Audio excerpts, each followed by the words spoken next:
Arvoyarns. I wanted to transition, if you don't mind, talk about the Cowboys firing Jason Garrett. Sure. Okay, cool.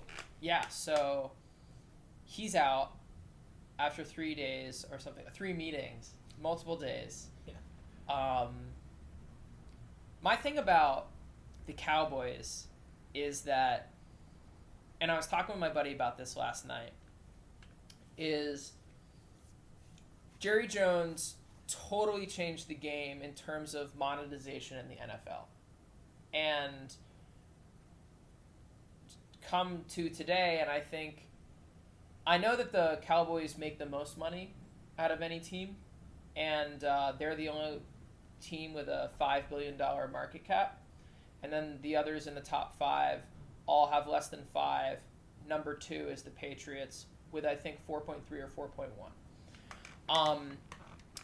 And the Cowboys pull in $350 million a year, more than any other team. Is that the total they pull in for everything, or that's I think from Jerry World, from the ticket stadium, sales. from the Yeah, I was stadium. gonna say, Yeah. Okay. So it's like, wow, yeah, you changed the game. Now it's like way more profitable. All these teams are, some of them were $100 million. Now they're all $1 billion plus or what have you. Just a totally different paradigm, and everybody in business is like, wow, this is so great what you've done. But then you look at it from like a winning perspective, especially now, because before he brought in, what was his name? Was it Brian Johnson?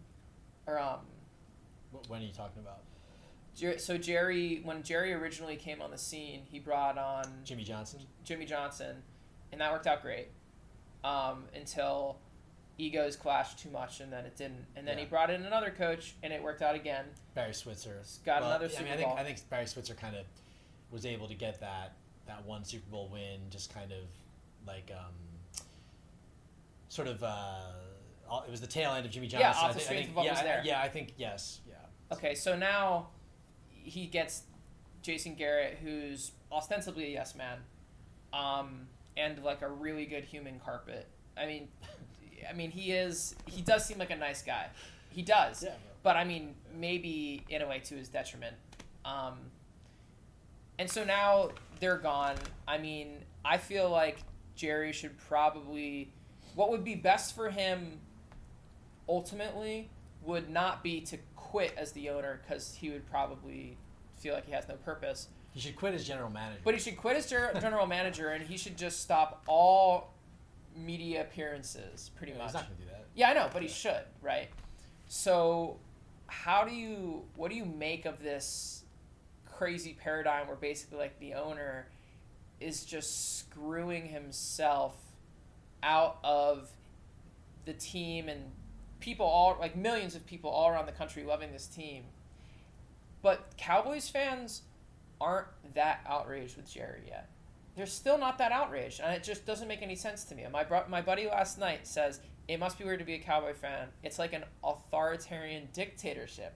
Well, it's really like that. That's what all NFL teams are like. But first of all, I just want to say I think that the way you transitioned to talking about the Cowboys was sort of that Aaron Sorkin episode was sort of like a micro version of what we've just done, because we were talking in depth about all this environmental stuff, and then boom, we flipped to the Cowboys. But I'm not knocking. Yeah, that's a good point. And I like talking about sports, but anyway, so I thought that was kind of cool. But I mean, the best example is the Redskins and Daniel Snyder. I mean, they have been so bad. The Cowboys have at least been mediocre most of the time, and like good a couple times over the last 20 to 25 years. I mean, and don't forget, you had Jimmy Johnson, then you had Barry Switzer. I forget who came immediately after Barry Switzer, but then Wade Phillips had a little run in there, and Jason Garrett was like the star offensive coordinator for Wade Phillips, and then as Wade Phillips like managed to get contract year after contract year, Garrett became the highest paid offensive coordinator in the league. He was making like $2 million a year as their offensive coordinator, because Jerry Jones knew that Wade Phillips would eventually not want to be the head coach anymore. and he wanted Jason Garrett to be like, just waiting in the wings, Just grooming primed and ready. So Jason Garrett, like between his time as offensive coordinator and head coach, I don't know how many years it's been, but he's sort of been like either the main man or like the man waiting in the wings for a long time. Who knows what they'll do now? And there was a time. What about Josh McDaniels? I don't even remember when Bill Parcells came in and consulted with the Cowboys for and coached. He coached the Cowboys. Yeah. Bill Parcells was the coach of the Cowboys when Tony Romo first became the starter. Mm-hmm. Because I remember like Parcells was always had these great press conferences, and I remember like Romo came in and like did well, and they had this clip of Parcells that they played over and over again where he said, "Don't get out the anointing oils just yet." And it was the first time I think it was the first time I heard the term anointing oils, and it just kind of stayed with me for a while. One of those weird things that kind of stays with you. Anyway, I don't really have a point, but you mentioned about the Cowboys. And, so you did have a question, yeah, and I don't know what he's going to do. They shouldn't be. They're not going to press the reset button on their personnel and start. Nor should you, because they have a really stacked offensive team. They've got a pretty good defensive team. Zeke Elliott's one of the best running backs in the league. Dak Prescott's been good. They have a great offensive line. They've got solid receivers. I think that's why Garrett was fired, because they have all this talent on offense, and he's an offensive coach, and their offense was just awful in some weeks this year. They were terrible against the Rams. They were horrible against the Bills, although the Bills have great defense. I don't know what he's going to do. Cowboys fans, you're right. Jerry Jones gets a pass. Like Redskins fans despise Daniel Snyder. I went to college with a lot of Redskins fans. I went to UVA. A lot of people from Virginia are Redskins fans. They are beside themselves for years now with Daniel Snyder. Yeah. But you're right. You don't see that from Cowboys fans about Jerry Jones. They're against the great leader. Yeah, maybe they've won 3 Super Bowls under Jerry Jones, so it's been a while. People are just kind of hanging their hat on that. I don't know. Jerry Jones does kind of get a pass, but you mentioned something about authoritarianism, and the NFL is a great example of a monopoly, and maybe it's a stretch to say authoritarianism, but and Roger Goodell is the shield man. But forget Jerry Jones. Roger Goodell is he's the monarch. He's the king of it all.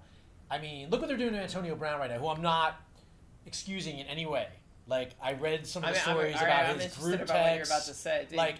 For Antonio Brown, I inexcusable. Forget. Okay, let's forget about all he's the antics. He's losing his mind, man. Yeah. Forget all the antics, when he was with the Raiders for a hot minute, and then sort of self-sabotage there, and then was signed with the Patriots right away, which so many people expected to happen. You called it. I remember that. You put up a Facebook post in those few hours in between where you're I made a bet he's going to sign with the same buddy who made the Patriots. authoritarian comment, and he made the worst bet in the world. He said, "No way he'll sign with the Patriots," which is bizarre because let's bet right now. He's done. Yeah, give myself $30. Yeah. So, but forget about all that stuff, which was all that stuff he did with the Raiders was bizarro. But then he signs with the Patriots, and who knows? Obviously none of us were in the room when the Patriots talked to him, when they signed him and all. But everybody knows, if you're an NFL fan, everybody knows that the Patriots, they'll give you a chance, and then once they give you a chance, once they sign you, and a lot of people, there've been some great success stories. Moss.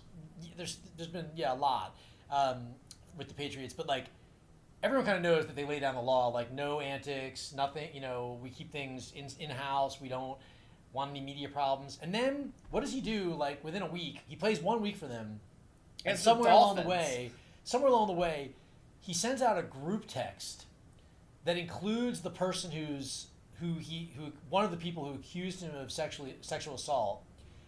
He sends out a group text including her, and basically makes subtle threats, or maybe even not so subtle, about her kids, and just bizarro world. So that's terrible, and I'm not whatever. I'm not in any way excusing any of that. But now look what's going on with him, where he's out of the league, and nobody will sign him because all teams know that once he's back in the league, Goodell could. Will. They'll have to suspend him. They'll have to put him on this exempt list. Yeah. And he won't be able to play. So he's just. But here's the crazy thing about in limbo. But here's the crazy thing about that is that if you're on the exempt list, whatever the contract is, you must be paid because it's a paid list. So nobody will sign him. No, the league has to pay for the contract.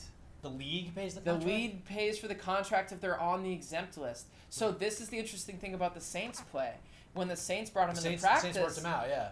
which he totally failed the test of being able to like think about anything but himself, because they're like, hey, no entourage or anything. He brings a fucking camera crew. Oh my god. But anyway, so the thing is that if they signed him, he's not exempt from playing right now. But basically, if somebody were to sign him, then they would have to put him on the exempt list because of the behavior. It's just that the Patriots cut him so quickly that they didn't even need to do that. The NFL didn't need to do that. But what happens is they can give Antonio any type of contract that they want, which of course is probably not going to be a lot, luckily in a way for them because of everything that's happened. So they have to pay almost nothing for him, but they don't even have to pay it, because if he signs, he immediately will get put on the exempt list, and then the NFL has to pay for the contract. I didn't realize that, and now that you've said that, I'm actually kind of surprised that nobody's signed him. I mean, it's got to be because of the antics and all I would that. imagine. I mean, the guy obviously, I don't remember what his last contract was with the Steelers. I know he had, I think he had 5 or 6 years in a row of 100-plus receptions. And I'm sure he made a lot of money doing it. I don't remember what his contract was. But the guy clearly also like spends quite a lot. If you just look at his Instagram, I mean, I've never seen it on yeah. So I find I don't follow him, but I've when he pops up in the news, I've looked at his account from time to time because, I just it's just interesting to see the antics and whatnot. As a fan who's not in any way emotionally attached. But the guy clearly spends a lot of money too.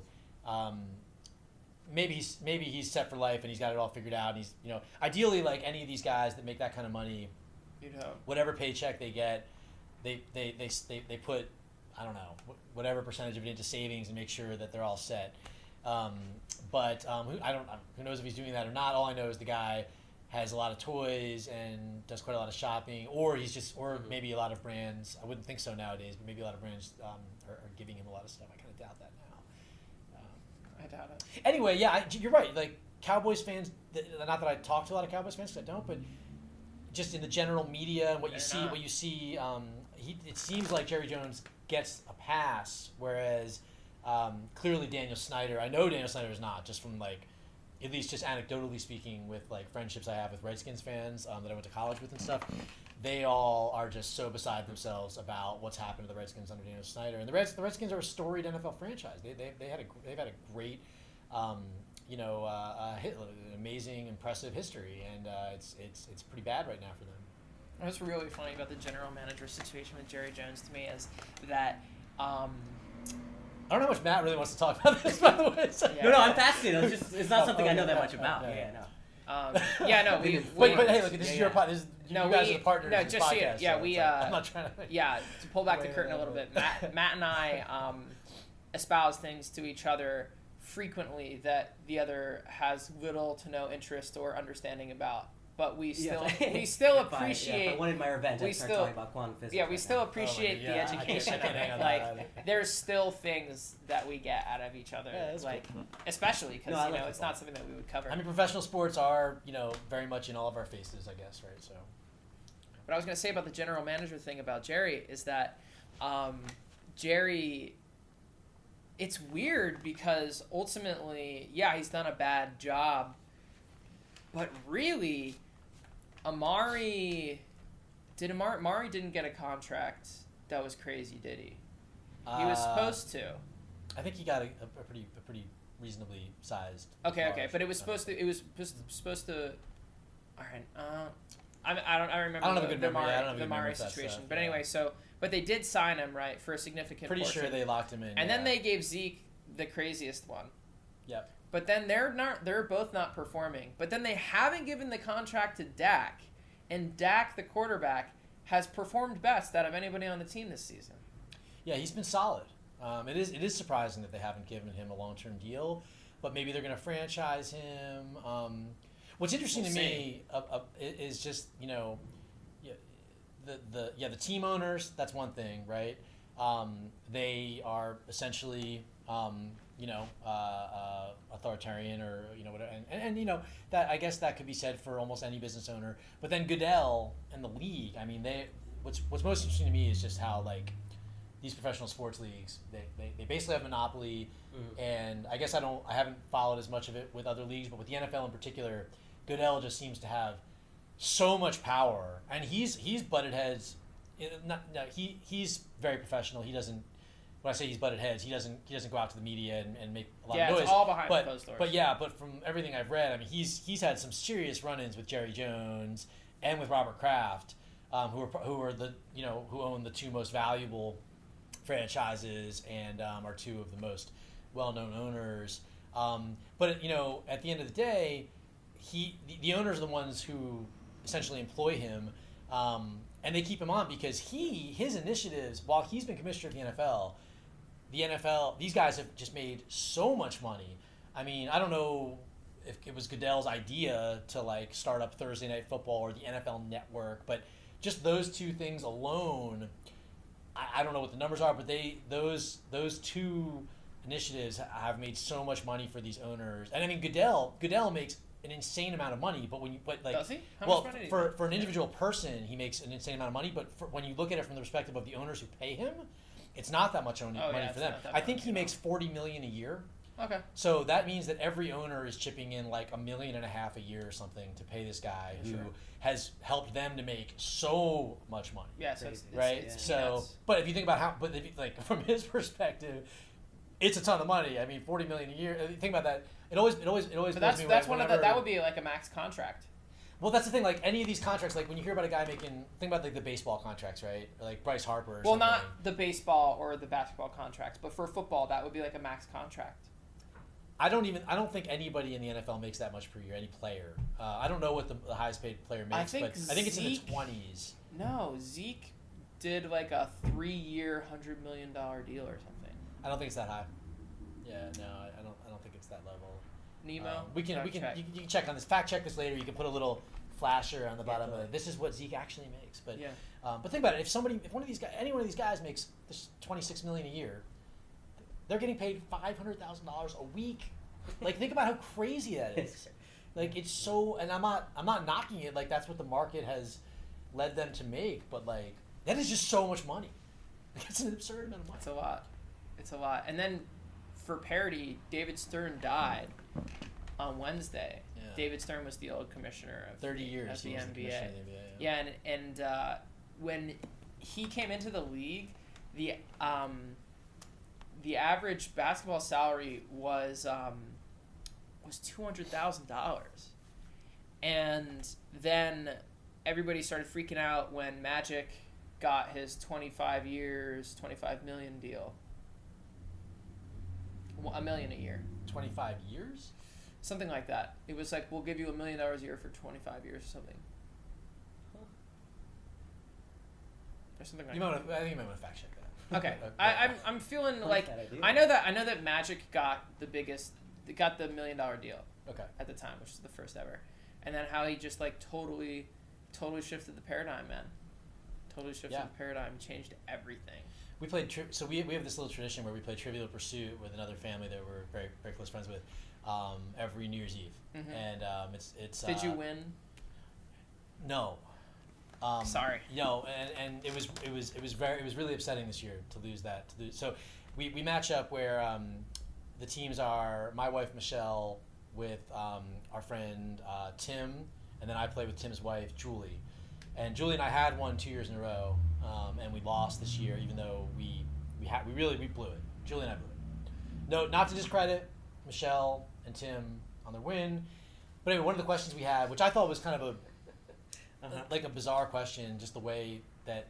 So one of the questions was, this league has the most combined social media followers. So when they said this league, I thought they meant like. And first of all, they didn't say like, okay, is this like combined across like Twitter, Facebook, Instagram, whatever. Didn't specify what company or anything, and I assumed like it was like the league itself, like people following like the league's account. No. So it turned out the answer they wanted was the combination of all the players. And I don't even know if even the answer specified platforms, but anyway, it was the NBA. Of course. By far. Because they were including all the players' accounts, like LeBron. And So anyway, that was just one of the questions we got, which we got wrong. I think Odell Beckham Jr. has like the most out of any football player. He has like 14 million. Like LeBron has over 100. It's But yeah, like the way the question was framed. Now, though, is that because it's like more? Well, I just was reading about how big the NBA is in China. Yeah, Is that part of it? That's like, a huge okay. part of it. I think it's honestly more though about the structure of how the game is played. Because if you think about the game, it's like, okay, you have only a couple people on the court at any given time. The way that the game is actually structured, you can really have one player that just takes over the entire game and can really control everything. So from a focus standpoint, it is okay, more propensity to focus on singular players, and then they're not wearing pads, so you can see them a lot more. Personalization is higher, whereas way more people on a football field, way more things to consider. They're all wearing pads, and arguably a lot of people would say that out of a lot of the big marquee sports, NBA coaching is the least consequential. Whereas a lot of people will say that football is the pinnacle of coaching out of any sport in the entire world. American football. Yeah, a lot of people say that, and I can see that from the sports that I have an understanding of. Yeah. I mean, the NBA just they have, I guess, the biggest global stars right now. I mean the biggest soccer stars in the world, the biggest football/soccer stars in the world. Soccer's are also still, huge still stars. Bigger. As a sport, it is. You play soccer. I do. You're a star. Yeah, I'm not a star, but I do play. Guys like Cristiano Ronaldo and Lionel Messi, huge global stars. But LeBron James probably just as big of a global star now as those guys. Arvoyarns.